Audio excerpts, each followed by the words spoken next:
भगत सिंह, मैं इश्क लिखना चाहूं तो इनकलाब लिखा जाता है। जी हाँ दोस्तों, आज हम बात करेंगे भगत सिंह के बारे में। क्या योगदान रहे हैं भगत सिंह के आजादी में भारत के? क्या भगत सिंह की फांसी को महात्मा गांधी रुकवा सकते थे? एक बहुत बड़ी कॉन्स्पिरेसी बनी होती है कि भगत सिंह की फांसी महात्मा गांधी चाहे होते तो रुकवा सकते थे।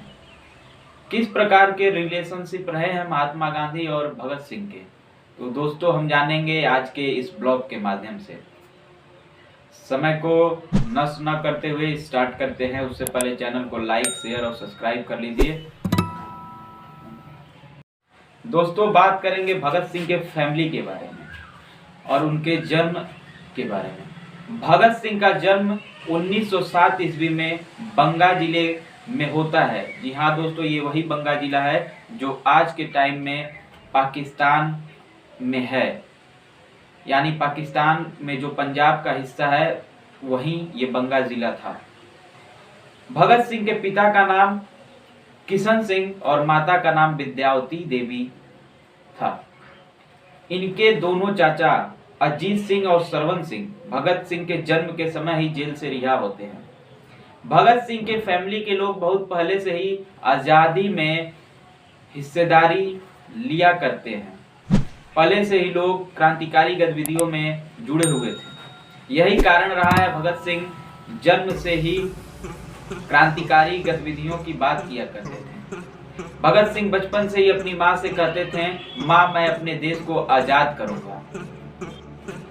भगत सिंह का एजुकेशन दोस्तों बंगा के ही प्राइमरी स्कूल से स्टार्ट होता है और उसके बाद ये डीएवी कॉलेज में दाखिला लेते हैं।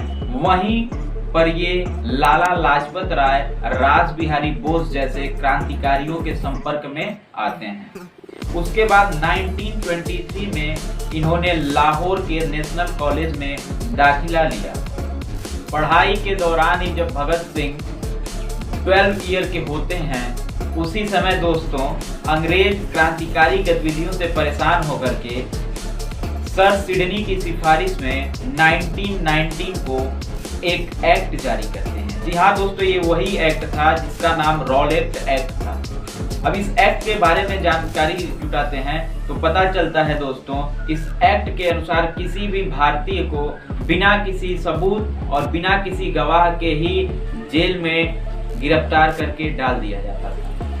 इसके विरोध में महात्मा गांधी ने सत्याग्रह आंदोलन का आह्वान किया और सत्याग्रह सभा गठित की तथा होम रूल के युवाओं से संपर्क करके पूरे भारत देश में जगह जगह पर इसके विरोध करने के लिए प्रोत्साहित किया।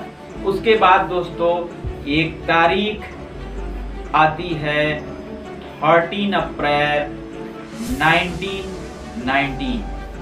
जी हाँ दोस्तों, ये वही तारीख है जिसने अंग्रेजों की बर्बर और घिनौना चेहरा सामने ला दिया। जी हाँ दोस्तों, अमृतसर के जलियांवाला बाग में इकट्ठा हुए हजारों लोग जो बैसाखी सेलिब्रेट कर रहे थे, उनके ऊपर ब्रिटिश हुकूमत, जनरल डायर जो ब्रिटिश अधिकारी थे, गोलियां चलाने के आदेश दे देते हैं। गोलियां चलाई जाती है, हजारों लोगों की मृत्यु हो जाती है। वहां पर एक कुआं होता है, बुढ़े, औरत, बच्चे सारे लोग कुएं में अपनी जान बचाने के लिए कूदते हैं और उनकी भी मृत्यु हो जाती है। इतना घिनौना और इतना बर्बर चेहरा सामने आने के बाद भगत सिंह के जब ये पता चलता है तो भगत सिंह एक दिन जलियांवाला बाग चले जाते हैं और वहां से एक बोतल में वहां की मिट्टी भर करके लाते हैं और अपने घर में पूजा करने के स्थान पर रख देते हैं और अपनी माँ से कहते हैं, माँ ये हमारे लोगों के बलिदान की मिट्टी है, मैं देश को आजादी दिला करके रहूंगा और उस मिट्टी की हर रोज पूजा करना। उसके बाद दोस्तों इस जलियांवाले बाग हत्याकांड के खिलाफ गांधी जी एक नए आंदोलन का आह्वान करते हैं, असहयोग खिलाफत आंदोलन। पूरे भारतवर्ष में अलग अलग जगहों पर असहयोग खिलाफत आंदोलन शुरू होता है। लेकिन गांधी जी का कहना था कि हम लोग सत्याग्रह के मार्ग पे चलेंगे और अहिंसा के मार्ग पे चलेंगे। लेकिन गोरखपुर में चौरी चौरा में एक घटना घटित हो जाती है। जी हाँ दोस्तों, ये वही चौरी चौरा कांड है जिसमें कुछ अंग्रेजी सिपाहियों को जेल में जिंदा जला दिया जाता है और कुछ सिपाहियों की मृत्यु हो जाती है। आंदोलन हिंसक रूप धारण कर लेता है। इसके बाद गांधी जी ने इस आंदोलन को वापस ले लिया। पूरे देश के लोग गांधी जी से नाराज होते हैं। महात्मा गांधी आंदोलन को क्यों वापस ले लिए? अगर जो दोस्तों इस बात को जानना हो तो कमेंट बॉक्स में कमेंट जरूर करें, मैं एक वीडियो बना दूंगा इस पर। 5 फरवरी 1922 को चौरी चौरा कांड के बाद आंदोलन वापस हो जाता है। इससे भगत सिंह निराश होते हैं। उसके बाद इसी बीच भगत सिंह की मुलाकात होती है चंद्रशेखर आजाद से। भगत सिंह और चंद्रशेखर आजाद दोनों मिल करके हिंदुस्तान सोशलिस्ट रिपब्लिकन एसोसिएशन संगठन को 1928 में बनाते हैं। और दोस्तों इसी बीच साइमन कमीशन के विरोध में जगह जगह पर इंडिया में प्रोटेस्ट हुआ करता था। एक तरह का प्रोटेस्ट लाहौर में लाला लाजपत राय कर रहे थे, जिसको रोकने के लिए अंग्रेज ऑफिसर जेपी स्क्वाड ने लाठीचार्ज का आदेश दे दिया और लाठी लगने से लाला लाजपत राय को हेड इंजरीज हो जाती है और अस्पताल में कुछ समय बाद उनकी डेथ हो जाती है। लाला लाजपत राय के मृत्यु का बदला लेने के लिए आजाद, राजगुरु सुखदेव और भगत सिंह मिलकर के प्लान बनाते हैं कि जेपी स्क्वाड को गोली से मारा जाएगा। प्लान सब कुछ सही था, लेकिन जब जेपी स्क्वाड निकल रहे थे तो उनकी पहचान सही से न हो सकी और जेपी स्क्वाड के जगह जाकर के गोली एएसपी सैंडर्स को लग जाती है। इसके बाद भगत सिंह और इनके दोस्त लाहौर से 1 साल के लिए बंगाल चले जाते हैं, लेकिन 1929 को भगत सिंह की गिरफ्तारी हो जाती है। जी हाँ दोस्तों, ये कोई अंग्रेजों की सफलता नहीं थी, बल्कि भगत सिंह ने जानबूझ करके गिरफ्तारी दी थी। हुआ ये था दोस्तों 1929 में अंग्रेज अपनी सेंट्रल असेंबली में 2 बिल पास कर रहे थे। पहला पब्लिक सेफ्टी बिल और सेकेंड ट्रेड डिस्प्यूट बिल। इस दोनों बिल के विरोध में भगत सिंह और उनके दोस्त बटुकेश्वर दत्त ने असेंबली में जाकर के बम फेंक दिया। बम किसी को मारने के लिए नहीं था, बल्कि भगत सिंह के ही शब्दों में बहरों को सुनाने के लिए था। और जानबूझ करके भगत सिंह और बटुकेश्वर दत्त अपनी गिरफ्तारी करा लेते हैं। भगत सिंह चाहते तो वहां से भाग जाते हैं, लेकिन भगत सिंह अपनी आइडियोलॉजी को सामने लाना चाहते थे कि क्रांतिकारी अपने बलिदान के लिए तैयार रहें। और भगत सिंह और उनके साथियों पर 2 केस चलाए जाते हैं। पहला असेंबली बम केस और दूसरा ASP Sanders murder case. ASP Sanders murder case में ही इन लोगों को फांसी की सजा सुनाई जाती है। अच्छा दोस्तों, ये रही भगत सिंह की फांसी की सजा के बारे में। लेकिन क्यों कहा जाता है कि महात्मा गांधी चाहते तो भगत सिंह की फांसी रुकवा सकते थे? क्या कारण है महात्मा गांधी ने ऐसा नहीं किया? चलिए समझते हैं। बात दोस्तों 1930 की है।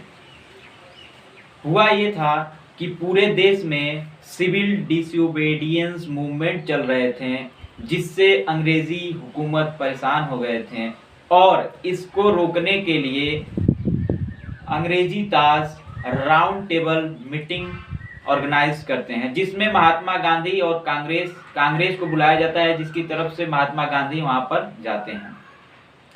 तो कुछ लोगों का मानना था कि इस मीटिंग की सफलता केवल इन बात पर निर्भर हो कि भगत सिंह को रिहाई मिले। लेकिन इस बात से भगत सिंह और गांधी जी क्या सोचते थे? गांधी जी ने इस बात से इनकार कर दिया कि भगत सिंह की रिहाई ही केवल इस मीटिंग में हमारा पक्ष हो, क्योंकि गांधी जी और कांग्रेस का जो मत था, जो आइडियोलॉजी थी, वो अहिंसक थी, हिंसा न करना था। और भगत सिंह की आइडियोलॉजी थी हम लोग हिंसा करेंगे और आज़ादी छीनेंगे। लेकिन गांधी जी के ही लेख से मिले साक्ष्यों से पता चलता है कि गांधी जी भगत सिंह के फांसी के पक्ष में भी नहीं थे। भगत सिंह के फांसी को कुछ दिनों के लिए टालने के लिए लॉर्ड इरविन से गांधी जी बोलते हैं, लेकिन लॉर्ड इरविन के ऊपर पंजाब के ही सारे सिविल लोगों का और वहां के अधिकारियों का प्रेशर था कि अगर जो आप भगत सिंह की फांसी टालते हैं तो हम सारे के सारे लोग एक साथ इस्तीफा दे देंगे। इसलिए उनकी फांसी को टाला न जा सका। गांधी जी ये चाहते थे अगर जो फांसी टाल दी जाती है तो मैं उनको समझा बुझा करके अहिंसा के मार्ग पे लाऊंगा, लेकिन ऐसा न होता है।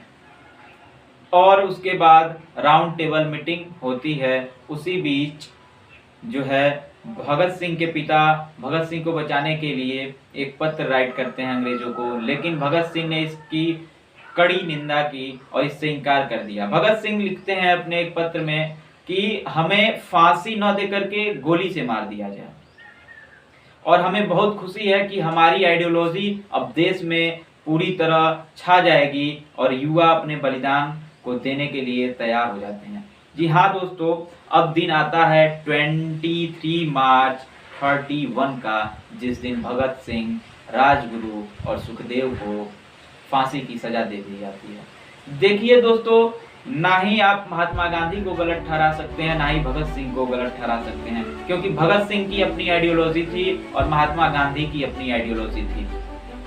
दोनों लोगों ने देश के लिए बहुत बड़ा योगदान दिया है। दोनों लोगों ने अपनी जान, अपने कर्म, अपने धर्म सबका न्यौछावर किया है अपनी देश को आजादी के लिए। केवल अपनी अपनी आइडियोलॉजी को लेकर के चलना ही उन्होंने सिखाया और हमें भी अपनी आइडियोलॉजी को लेकर चलना चाहिए। ये वीडियो आपको कैसा लगा कमेंट बॉक्स में कमेंट जरूर करें। नमस्कार दोस्तों, मैं शिवम दुबे, मिलूंगा जल्दी अपने नेक्स्ट वीडियो में।